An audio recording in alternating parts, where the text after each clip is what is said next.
كل المؤشرات بتأكد غرق دينيز، بس هل فعلاً مات دينيز؟ وكل حاجة انتهت؟ محدش كان متوقع إن اللحظة دي هتحصل.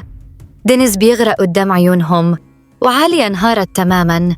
هل فعلاً غرق دينيز؟ هل خلاص مفيش أمل؟ ولا في حد هينقذه قبل فوات الأوان؟ والمفاجأة الأكبر، مين كان السبب؟ هل أجمل ورا اللي حصل؟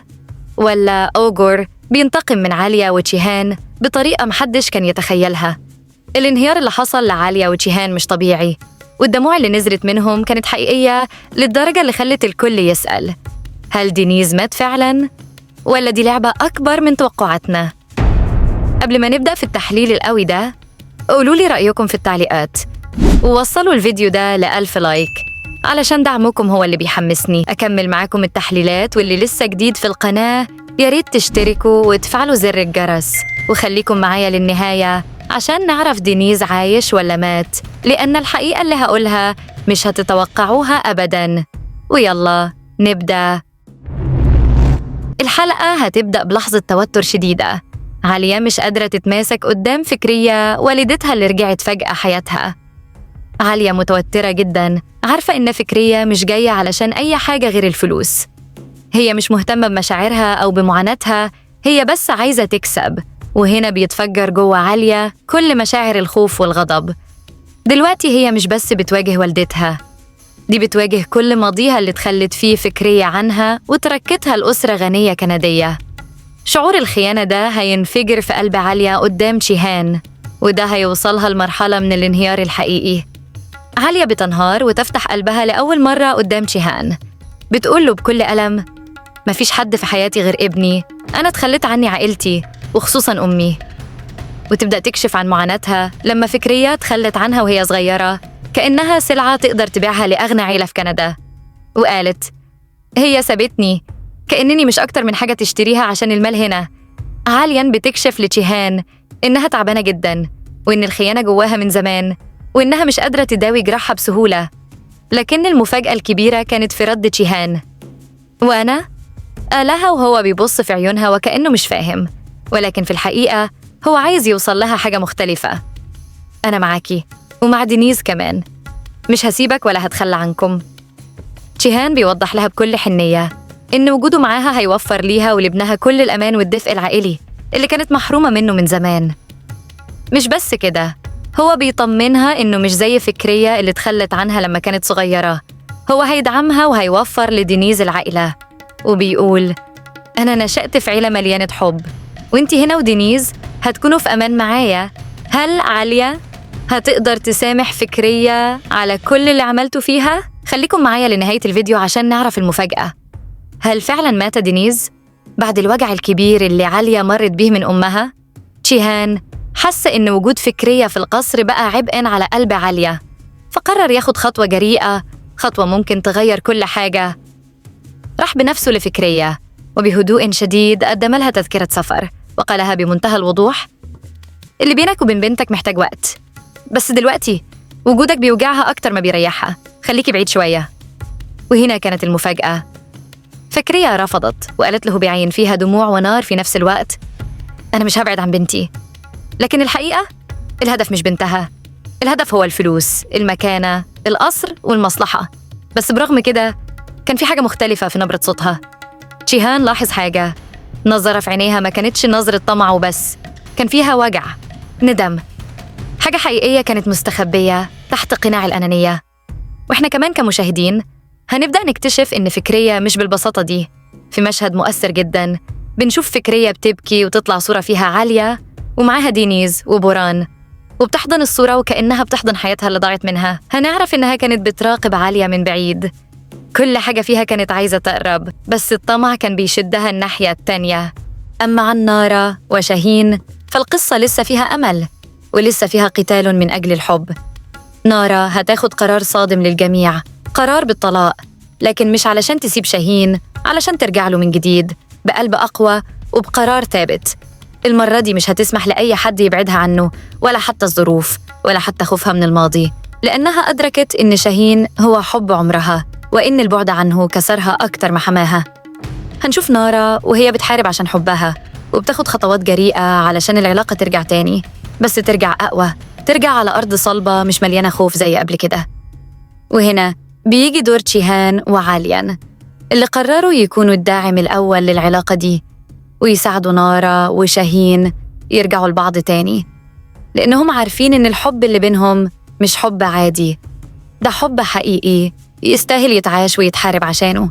أما عن أوغور وهدفه، بعد كل اللي حصل أوغور مش ناوي يبعد عن عالية، هو لسه مصمم على هدفه، وعلشان كده هيقرر يروح للمستشفى علشان يعرض عليها طلب غير متوقع. إيه هو الطلب ده؟ أوغور هيعرض على عالية إنها تهرب معاه هي وابنها، ويقول لها إنه هيحميهم من كل الخطر، ويطلب منها تترك تشيهان وتبتعد عن القصر. هيأكد لها إنه لو فضلت في القصر كل شيء هيكشف، وأجمل هيعرف إن دينيز هو حفيده اللي هو سر كبير يقدر يغير كل شيء. لكن عاليان هترفض بكل حزم وإصرار، مش هتسلم لأوغور بسهولة، هتتمسك بموقفها، وبيكون عندها إيمان كبير إن وجودها جنب تشيهان هو الأهم حتى لو كان خطر. رغم تهديدات أوغور لها هتظل متمسكة بموقفها.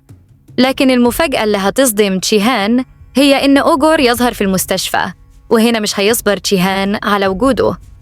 هيقرر إنه يتصرف مع أوغور بشكل مختلف، ويقرر إنه يحتجزه بعيد عن الجميع عشان يحمي عاليان ودينيز من تهديداته.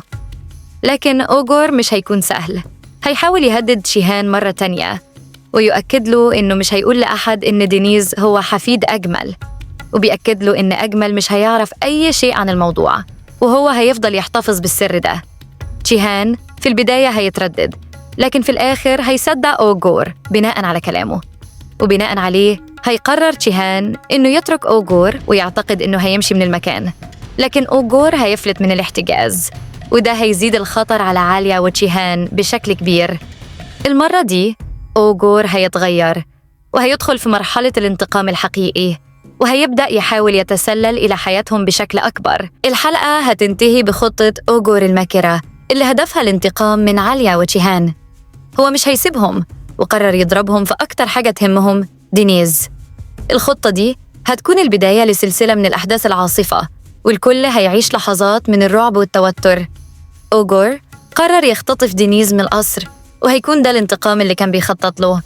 هو مش بس هيخطفه، ده هيوجه ضربته القوية لعالية وتشيهان علشان يشعرهم بالعجز ويخليهم يتسألوا عن كل خطوة. لكن ده مش كل حاجة، في سيناريو تاني مخفي ممكن يحصل، إن أوغور هيخبر أجمل إن دينيز هو حفيده، وده كله جزء من خطة أجمل عشان يختطف الطفل ويشعل النار في العائلة. كل ده هيتكشف مع اختفاء دينيز، وصداقات هتكون أول واحدة تبلغ تشيهان عن اختفاء الطفل. هنا يبدأ قلب تشيهان في الخفقان بسرعة، ويحس إن حاجة غلط حصلت، مش قادر يستوعب اللي بيحصل، وبيبدأ في البحث الجنوني عن دينيز. لكن مع كل لحظة بتمر الإحساس بالخوف يزيد، وفي اللحظة دي فرق البحث بتكتشف آثار في مكان ساحلي عند النهر. وبما إن تشيهان مش هيسيطر على نفسه من الخوف، هيسرع في النزول هناك، وهو مش عارف إيه اللي هيشوفه. الصدمة هتكون لما يلاقوا شيء غارق في الماء، والكل هيتجمد في مكانه. عالية مش قادرة تمسك نفسها وبتنهار.